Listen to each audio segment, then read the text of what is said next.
मैं दिनेश कुमार धुर्वे, मध्य प्रदेश आदिवासी विकास परिषद जिला अध्यक्ष बालाघाट।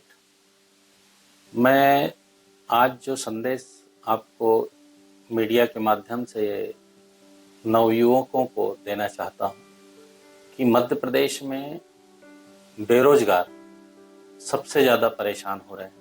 नवयुवक बीई कर लिए हैं, एग्रीकल्चर से ग्रेजुएशन कर लिए हैं, मीन्स एमबीए कर लिए हैं। बहुत सारे ऐसे बेरोजगार जो हैं, ये 10-15 साल के ड्यूरेशन मैं देख रहा हूँ कि ना बैकलॉग के पद निकल रहे हैं, ना किसी प्रकार का व्यवसाय के साधन आज भी मध्य प्रदेश के अंदर जनरेट नहीं। मैं युवाओं से अपील करना चाहता हूँ कि मैं जब ये बालाघाट जिले में 10 साल पहले 12-13 साल पहले मैं यहाँ आया था, तो मैं भी एक मीन्स व्यवसाय के बारे में सोचता भर था, परंतु जब मैंने व्यवसाय के बारे में सोचा और उसको मैं करने का प्रयास किया तो बहुत सारी कठिनाइयां हुई, बहुत सारे परेशानियां आई, क्योंकि मेरी वाइफ गायनेकोलॉजिस्ट थी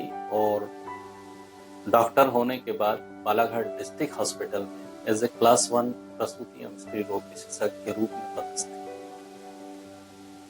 मैंने देखा कि एक डॉक्टर जब कंटिन्यू काम करता है तो यहाँ ट्राइबल के जो लोग हैं उनको बहुत परेशान जो है दूसरे लोगों के द्वारा किया जाता है। यह मैंने 5-10 साल में मैंने ये ऑब्जर्वेशन की और उसके बाद जो डिस्ट्रिक्ट में काम कर रहा है तो उनको फिर ये ब्लॉक स्तर पे ग्रामीण क्षेत्रों पे ज्यादातर डॉक्टरों को भेजने का प्रयास करते हैं। जो स्पेशलिस्ट होता है वो ब्लॉक स्तर पे या तहसील स्तर पे रह के वो सर्जरी नहीं कर सकता, क्योंकि व्यवस्थाएं नहीं है सरकार के द्वारा। आज भी आज आजादी के 74 साल हो रहा है, परंतु मैंने स्वास्थ्य सेवाओं को लेके जो बालाघाट जिले में मैंने देखा है कि प्राथमिक स्वास्थ्य केंद्र और सामुदायिक स्वास्थ्य केंद्र गवर्नमेंट के द्वारा ग्रामीण क्षेत्रों में चलाया जा रहा है, वो काफी सालों से चला है। पर आज भी देखोगे तो उन प्राथमिक स्वास्थ्य केंद्र और सामुदायिक स्वास्थ्य केंद्र सीएससी और पीएससी में डॉक्टरों की बहुत कमी है और मध्य प्रदेश की सरकार जो है वो डॉक्टरों से आज भी डॉक्टर अवेलेबल नहीं करवा पा रही।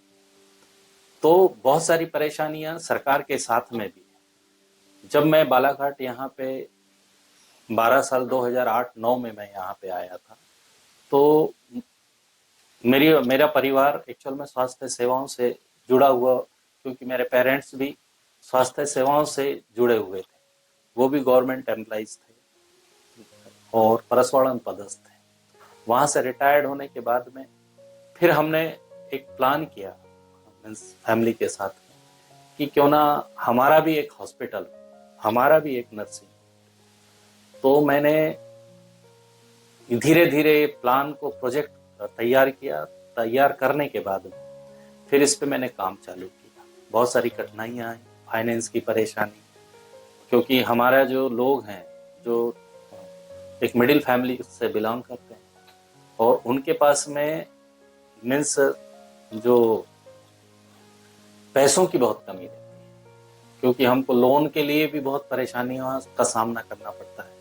बैंकों में मैंने लोन के लिए अप्लाई किया तो मुझे बैंकों में भी 2-2 ढाई साल मीन्स मेरी फाइलों को पास होने में लगे। मीन्स लोन होने के लिए भी मुझे 2.5 साल 2 साल कम से कम मुझे बैंकों के चक्कर काटना पड़ा, क्योंकि कई अधिकारी आते थे नए, वो फाइल को देखते थे, उसके बाद में 2-3 महीने बाद वो सीट से कोई और चेंज हो जाता था, फाइनेंस वाले जो मीन्स या ट्रांसफर हो जाता था, कहीं 6 महीने रहते थे, उसके बाद कोई और वहां पे उस सीट पे आ जाता था। तो नए नए जो आते थे वो फाइल को देखते थे और बोले नहीं इसमें तो ये परेशानी है, तो इसमें ये डॉक्यूमेंट्स ले आओ, तो इसमें ये बहुत सारी चीजों की जो नीड वो निरंतर बताते रहते हैं। तो वो सब चीज फुलफिल करने के बाद जब मुझे लोन सैंक्शन हुआ तो मेरा काफी काम उस समय वाइफ की अच्छी प्रैक्टिस भी थी यहाँ पे, ज़िले में अच्छा खासा नाम है मीन्स गायनेकोलॉजिस्ट में। आज सेकंड या थर्ड नंबर में आज आदिवासी होने के बावजूद भी आज बालाघाट में 16 नर्सिंग होम है। उसके बाद आज जो है उनका नाम दूसरे या तीसरे गायनेकोलॉजिस्ट में, डॉक्टरों में नाम उनका चलता है। बड़े गर्व की बात है। मीन्स लेबोरियस तो बहुत है, वाइफ इसमें दो मत की बात नहीं, और काम पे बहुत अपने कॉन्स्टेंट रहती है। उनको किसी से ज़्यादा वो नहीं रहता है। मेरे को अपना काम करना है, मेरा जो प्रोफेशन है उसके लिए मैं बनी हूँ। इसलिए मैं हर समय उनसे ये भी चर्चा होती है कि आदमी को अपने काम में इतना लीन होना चाहिए कि काम दौड़ दौड़ के आया। तो ऐसी वस्तु स्थितियां हमने बालाघाट जिले के अंदर देखी थी। 2016-17 में मेरे हॉस्पिटल का कंस्ट्रक्शन चला। उसके बाद धीरे धीरे तैयार होकर कम से कम 2-2.5 साल मुझे इस नर्सिंग होम को तैयार करने में लगे। फिर बहुत सारी परेशानियां ऐसी आई कि गवर्नमेंट नौकरी में वाइफ होने के बाद उनको रिजाइनिंग, क्योंकि सरकार डॉक्टरों को छोड़ती नहीं, क्योंकि डॉक्टरों की ऑलरेडी कमी है। तो बड़े मुश्किल से 2-3 साल मैंने वल्लभ भवन के चक्कर काटा। फिर बड़े मुश्किल से रिजाइनिंग एक्सेप्ट हुआ। उसके बाद में मैंने यहाँ हॉस्पिटल का रजिस्ट्रेशन करवाया। आज हमने बालाघाट जिले के अंदर कम से कम 2-3 साल हो रहे हैं। लॉकडाउन में पूरा काम किया, क्योंकि जो पेशेंट आते थे हमारे हॉस्पिटल तो हम ऐसा नहीं तो बोल सकते थे कि हम नहीं करते, परंतु बहुत सावधानियों से हम यहाँ पे लॉकडाउन में बहुत सारी डिलीवरी हुई, बहुत सारी सर्जरी हुई, मीन्स बच्चादानी का ऑपरेशन हुए, बहुत सारे सीजर ऑपरेशन हुए। तो सब दुआएं मीन्स लोगों की और आशा, इतनी आशा और विश्वास के साथ में डॉक्टर के साथ में जो पेशेंट जुड़े हुए हैं 10-15 सालों से, तो उनको बहुत विश्वास है। और आज ऊपर वाले की कृपा से आज ये समझो कि बालाघाट जिले में दूसरे-तीसरे नंबर इस नर्सिंग होम का नाम चलता है। ये बड़े सौभाग्य की बात है, क्योंकि आदिवासियों में मैंने देखा है रिस्क लेने की जो क्षमता है वो बहुत कम है। क्योंकि मैं भी उसी कंडीशन से गुजरा हूँ, तो मुझे ऐसा लगता है कि हमको, आने वाली पीढ़ी को मैं कहना चाहता हूँ कि बहुत सारी योजनाएं सरकार की चलती है। ट्राइबल डिपार्टमेंट है, अपना ही वो डिपार्टमेंट हमारे लोगों के लिए ही बना। बहुत सारी योजनाएं चलती हैं। उस योजनाओं के तहत प्रोजेक्ट तैयार करके बहुत सारे हमको फाइनेंस लेना चाहिए, और उसके माध्यम से हमको बिजनेस की ओर अग्रसर होना चाहिए।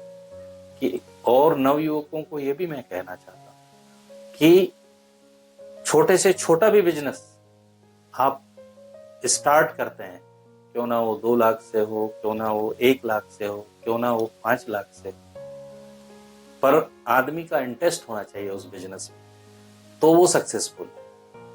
क्योंकि हमारे बच्चों को मीन्स आने वाली पीढ़ी को बैंकों के भी बहुत चक्कर काटना पड़ेगा, क्योंकि हमारे लोगों को लोन होने में बहुत परेशानी है। तो ये बहुत सारी कंडीशन है जिसका हमने सामना किया। और मैं आदिवासी विकास परिषद का जिला अध्यक्ष होने के नाते मैं हर समय अपने मंचों में या जब भी मैं स्पीच देता हूँ तो मैं आने वाली पीढ़ी को यही कहता हूँ कि व्यावसायिक रूप से आप जब तक सुदृढ़ नहीं होंगे तब तक आप कुछ नहीं कर सकते। सरकार की नौकरियों के भरोसे मात्र आप शाम सुबह का खाना खा सकते हो, अपने लास्ट में एक अच्छा सा घर बना सकते हो, बच्चों को पढ़ा सकते हो। इसके सिवाय और ज्यादा नीड जो है वो आपकी, मेरे ख्याल से एक प्रति कर्मचारी होने के बाद आप ज्यादा कुछ नहीं। बाकी व्यवसाय अगर आप करते हैं तो उसमें लिमिट नहीं कि आप कितना अर्न करेंगे, कितना आप बेनिफिट में रहेंगे, या वो तो मीन्स बढ़ते ही जाता है। और ऐसा नहीं है, उसमें रिस्क भी है, कभी कभी बिजनेस कम भी होता है, तो उसमें घबराने की जरूरत नहीं। उसको हम कैसे बढ़ाएं, ज्यादा से ज्यादा प्रयास हमारा ये रहना चाहिए कि हम बिजनेस को कितने अच्छे से प्लानिंग करके बढ़ा सकते हैं।